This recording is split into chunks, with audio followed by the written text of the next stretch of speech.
하나님의 말씀은 우리 디모데전서 1장 3절에서 4절 말씀입니다.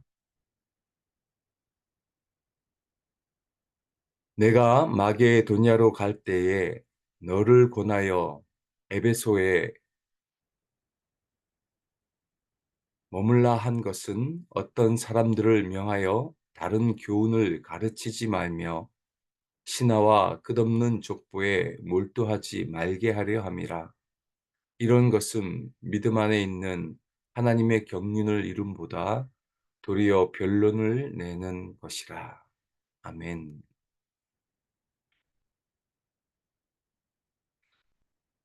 사도 바울은 디모데와 에베소 교회에 자신을 소개하며 인사한 후에 디모데에게 어떻게 목회해야 할지에 대해 본격적으로 말하기 시작합니다. 그래서 3절 말씀을 보면 내가 마게도냐로 갈 때에 너를 권하여 에베소에 머물라 한 것은 어떤 사람들을 명하여 다른 교훈을 가르치지 말며. 사도 바울이 디모데를 에베소에 목회를 하게 한 목적은 바로 어떤 사람, 즉 거짓 교사가 다른 교훈을 가르치지 말게 하기 위함이었습니다. 여기 3절의 표현은 부드러운 어투가 아닙니다.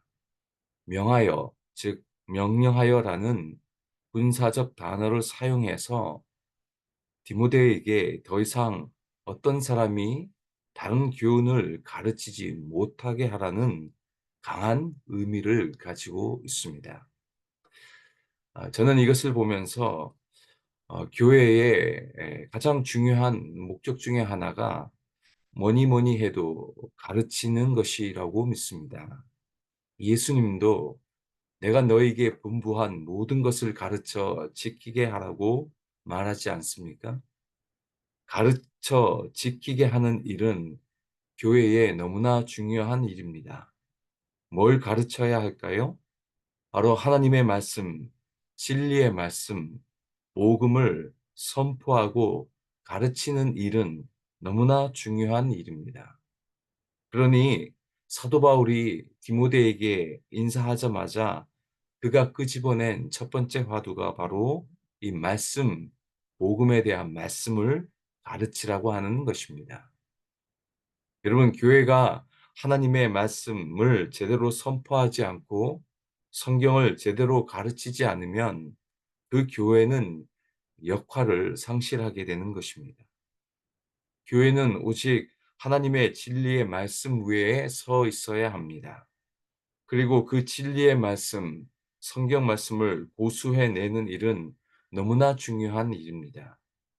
하나님의 말씀, 성경 말씀보다 세상 학문이나 다른 교훈이 더 하이라이트를 받고 교회 강단이 세상적인 가치관과 다른 교훈에 섞이게 될 때 그 교회는 빛을 잃게 되는 것입니다. 여러분, 우리는 교회에서 다른 많은 활동을 다 할 수 있습니다. 식사하고, 섬기고, 봉사하고, 구제하고. 그러나 그 모든 활동들이 다 하나님의 말씀의 원리 위에 서 있어야 합니다. 하나님의 진리의 말씀이 아닌 다른 어떤 것이 교회의 토대가 되어서는 안 될 것입니다. 여러분, 사도 바울은 그 어떤 것보다 자신이 전한 복음 외에 다른 교훈이 전해지는 이 일이 얼마나 무서운 일인지를 몸소 경험했습니다. 교회를 세우고 나면 거짓 교사들이 들어와서 다른 교훈으로 교회를 어지럽히게 하고 다른 교훈을 가르쳐서 성도들을 신앙에서 떠나게 하는 일들을 사도 바울은 직접 경험해 봤습니다. 그러기에 누구보다도 다른 교훈을 가르치는 이 일은 어떻게 해서든지 막고 싶어 한 것입니다. 그래서 갈라디아서 1장 7절과 8절 말씀에도 그 갈라디아 교회에게 이렇게 말합니다. 다른 복음은 없나니 다만 어떤 사람들이 너희를 교란하여 그리스도의 복음을 변하게 하려 함이라. 그러나 우리나 혹은 하늘로부터 온 천사라도 우리가 너희에게 전한 복음 외에 다른 복음을 전하면 저주를 받을지어다. 사도 바울 자신도 다른 교훈을 전하면 하나님께 저주를 받을 것이라고 말합니다. 그만큼 사도 바울 역시 하나님의 이 진리의 말씀을 고수하고 그 진리의 말씀만을 전하고 가르치는 일만큼 중요한 일이 없음을 강조하는 것입니다. 사랑하는 성도 여러분, 교회 강단과 목회자들을 위해서 기도해 주십시오. 하나님의 진리의 말씀만이 선포되어지게 하시고 하나님의 말씀이 최고의 권위를 가지게 하시고 모든 교회의 원리가 하나님의 말씀이 되게 하시고 순수한 복음만이 선포되어지고 복음을 끝까지 지켜내는 이 귀한 사명을 잘 감당할 수 있게 해달라고 기도해 주시기 바랍니다. 사도 바울은 이 거짓 교사가 가르치는 것을 구체적으로 무엇인지 4절에서 말합니다. 신하와 끝없는 족보에 몰두하지 말게 하려 합니다. 여러분, 신하와 족보가 뭔지 아십니까? 이게 비슷한 의미입니다. 구약을 보시면 족보가 나옵니다. 뭐 이렇게 창세기를 봐도 나오는데 유대인들은요, 자신의 신앙의 조상들을 자랑하고 나는 아브라함의 족보에 속한 사람이고 나는 누구의 족보에 속한 사람이라고 하는 그 사람의 이야기를 때로는 신화로, 때로는 그 족보를 자랑하게 하는 것입니다.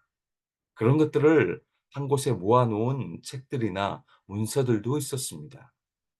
그러니 보십시오. 사도 바울이 전한 복음, 그 복음보다는 유대인들이 더욱더 그 신화와 족보를 자랑하게 하는 것입니다.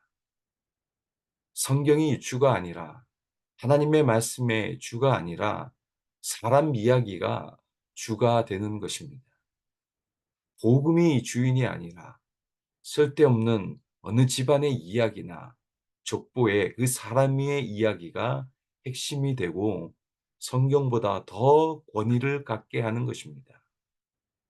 그래서 4절에서 뭐라고 말합니까? 하나님의 경륜을 이루지 못하고 변론만 낸다고 말합니다. 이 말은 복음을 통해 구원의 역사, 즉 복음을 통해 예수 믿게 되는 일들이 일어나지 않는다는 말입니다. 특히 4절에 몰두하다라고 하는 표현은 참으로 저를 더 부끄럽게 합니다. 우리가 무엇에 몰두하고 있을까요? 무엇에 더 관심이 많습니까? 뭐가 교회의 가장 중요한 가치와 목적이 되어야 할까요? 뭐니 뭐니 해도 복음이 되어야 합니다. 복음을 통해 구원의 역사를 보는 것, 복음을 통해 한 사람이 변화되는 것, 변론만 일어나고 하는 그 인간의 업적과 족보가 아니라 오직 복음을 붙들고 그래서 구원의 경륜을 이루어가는 이 하나님의 말씀에 온전히 집중하는 우리가 되기를 바랍니다. 저는 로마서 1장 16절 말씀 읽고 설교 마무리합니다. 내가 복음을 부끄러워하지 아니하노니 이 복음은 모든 믿는 자에게 구원을 주시는 하나님의 능력이 됨이라. 오늘날 우리의 교회와 성도님들이 이 하나님의 능력, 구원을 주시는 그 하나님의 능력된 복음, 하나님의 그 말씀을 온전히 붙들고 살아내어서 그 능력을 경험하며 살아가시는 주의 백성 되시기를 주님의 이름으로 축원드립니다.